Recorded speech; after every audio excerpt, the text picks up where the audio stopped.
Hello, thank you for joining with me. I apologize, I feel like I'm running behind here. We are reading with the Course Companions group. We are on day 165, and I'm actually posting this on day 165. So here we go. This is the review of Chapter 12 by Robert Perry with the Course Companions group, headed up by Emily Bennington. Thank you both. Day 165, Review 12. Section 1, Analyzing the Motives of Others. If I analyze the ego motives behind someone's attack and conclude that he was really trying to attack me, I will make his error real to me. Instead, the only interpretation of motivation that makes sense is that his attack is an appeal for help and healing. Something in his mind knows he is in error, and he is hurting from this error. The only appropriate response, then, is for me to give him the help and healing he is asking for. Section 2. Fear as a call for love.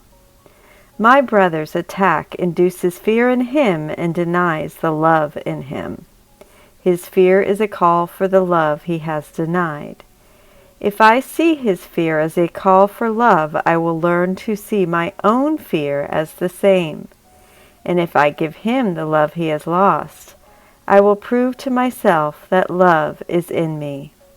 Through these two things, seeing my own fear as a call for love and learning that love is in me, I will teach myself that fear does not exist in me. Section 3.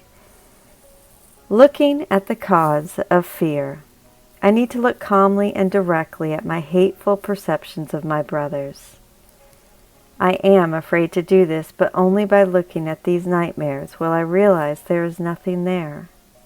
I need to look with the Holy Spirit and ask for His perspective on my hatred.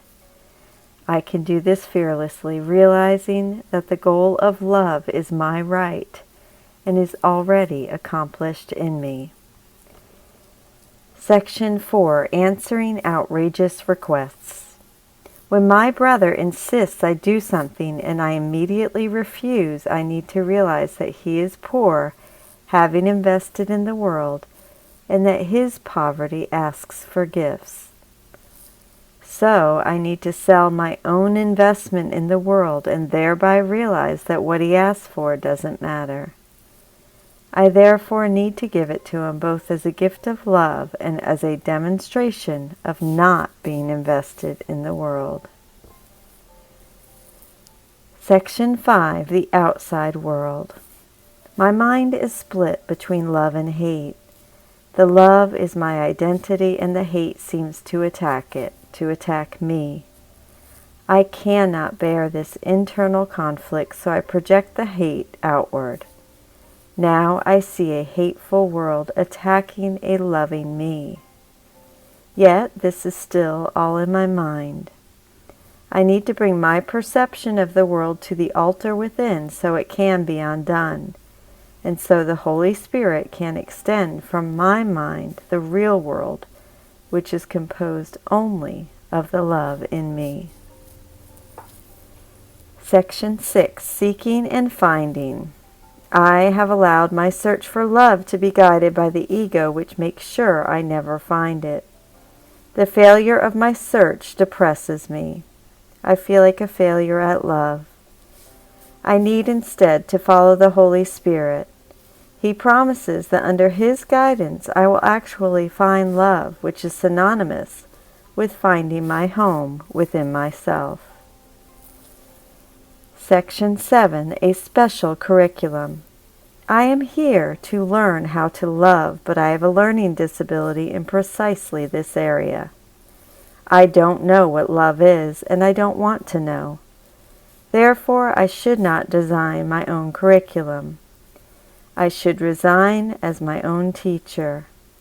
I need a special curriculum. taught by a special teacher.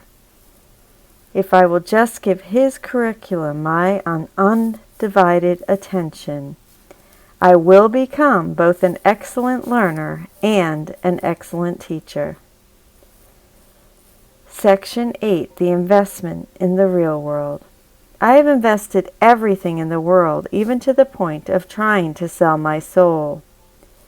The result is that I've lost sight of my soul and gained absolutely nothing from the world. The solution is to invest in the real world. If I will let Christ look through me, I will look upon the world with love. This will cause me to reinvest in myself. When my perception is so loving it has become perfect, it will be translated to knowledge. Section 9. The manifestations of the Holy Spirit. How do I know I am learning? How do I know the Holy Spirit is in me? I see myself giving miracles. They are the visible proof of learning, and the Holy Spirit in me. I will see the world I invite. Because I have both love and hate in me, I have invited a dual world. I have projected my hate outward, both because I want to get rid of it and because I want it to return to me. I could instead see a world that only reflects the love in me, a world in which I am surrounded by the messengers of love. 10. The visible and invisible. I have the visible and invisible backwards. The world I consider visible is really nothing. I only see it because I valued it. Being nothing, it is actually invisible.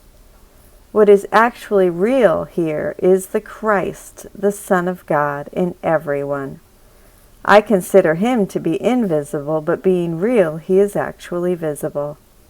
I have eyes to look upon him, to see the real world, and when I do, the false world I see now will disappear from my sight.